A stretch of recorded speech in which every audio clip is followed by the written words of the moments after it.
Pemirsa, jelang selesai masa tugas pada tanggal 18 September 2023 mendatang, PLT Bupati Muara Enim sudah tak terlihat berada di kantor pemerintah Kabupaten Muara Enim.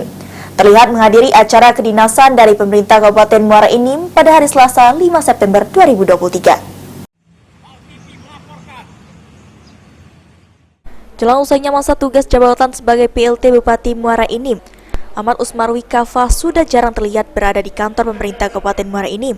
Terakhir masih melakukan tugasnya pada agenda pemerintah kabupaten pada hari Selasa 5 September 2023.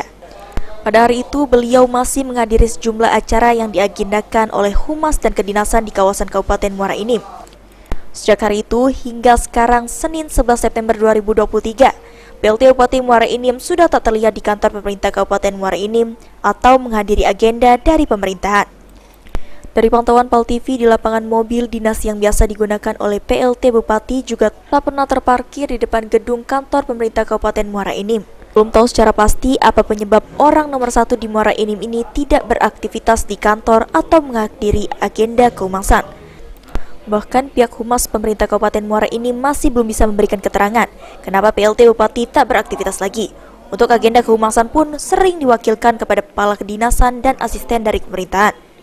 Ditambah lagi, adanya akun media sosial yang beredar menunjukkan foto mesra PLT Bupati Muara Enim dengan seorang wanita berkerudung.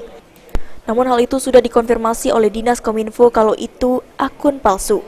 Untuk saat ini memang PLT Bupati belum beraktivitas seperti biasa dan tidak diketahui secara pasti apa penyebabnya. Mardian Syah, PAL TV.